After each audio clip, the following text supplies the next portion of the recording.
There's this common criticism of the Catholic Church, which is it's somehow against love, or wants to reduce our experience of love, or it wants to hold our human desire for love in a kind of bondage. That drives me crazy because it couldn't be farther from the truth. The Church, I think, wants us to have an experience of an incredible diversity of love, a broader experience of love than most people would ever imagine. There's a book by C.S. Lewis called The Four Loves. I've got it right here. And the title of the book gives us an insight into how the Church understands love. C.S. Lewis says there's four very different kinds of love. The first three he calls natural loves. Here they are. There's affection, or that's like family love. You know what kids have for parents, parents have for kids. It's the kind of first love that we experience, where I'm received, I belong in a community. The second love is friendship love. That's the kind of love where another person and I share a common interest, a cause, a truth. We see the same thing and we're together in that, like a fellowship. The third kind of natural love is called eros. That's where we get the word erotic love. That's the kind of love where two people turn to each other and they see in the other person a person made worthy of love. It's a kind of exclusive love. It's just for two people. It's the kind of love where the writer Charles Williams said that love you, I am you. It's where you so identify with the one you erotically love that you become like one body. What happens in our culture so often is, I think all three loves get misunderstood. For the most part, I think you see love is associated with eros. I mean, let's face it, in English, we really only have one word, love, that kind of describes all those things that C.S. Lewis is describing.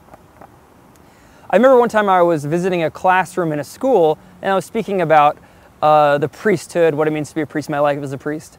And I said, are there any questions? This one young man stood up with this very quizzical look on his face, and he said, well, how do you live without sex? How do you live without sex? Do you see what's happening there? Like the whole bathtub of the different kinds of loves, those three natural loves, he's reducing down to eros. And then I would say even further, he's reducing all the different expressions of erotic love into just the act of sex. So if you reduce all these different kinds of love just to the sex alone, a priest's life won't make any sense for sure. But I would say the broader experience of human life gets very weird. It's like the way, you know, a tricycle is meant to have these three wheels turning to make it go. Well, that's the way it is with us with these three natural loves: family love, friendship love, erotic love. All of us need all three. But there's a fourth love, and this book is called The Four Loves. Those three loves point forward to a different kind of love. And that fourth love is called charity.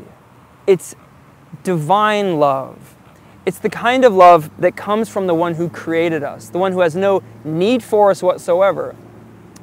Call it grace. It's where our need for God encounters His personal love for us.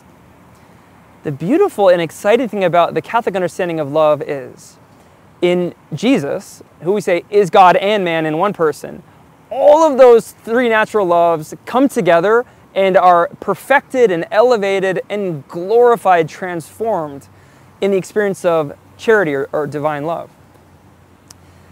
What do I mean by that? The Bible loves the expression that Christ is the bridegroom of the church, meaning there's a kind of divine eros. What does it mean? Don't reduce it just to sex. That's one expression of it. But what's really happening in erotic love? I gaze on you and you gaze on me. And in Christ, that's come to a new level. Divine love and human love coming together in Him, available now to us through Him. How about friendship? Thomas Aquinas says that the whole gospel can be summed up when Jesus says, I no longer call you slaves, but friends. Friendship with God through human friendship with Christ. Do you see how they come together? How about affection or family love? Well, we say the church is a kind of family. What's the prayer that Jesus teaches us? It's the Our Father. That's a familial affection love. So don't believe this crazy reductionistic accusation against the church that the church doesn't want love. or is not into a diverse experience of love. In fact, she understands how diverse our experience of love is and our need is for these three forms of love: friendship love, family love, and erotic love. But that those three point to an even higher love and in fact are meant to be taken up and perfected by charity. If we see these four loves and follow our desire for it, we'll be so much happier, and we'll understand that our life really is perfected in love, in these four loves, in this diverse love.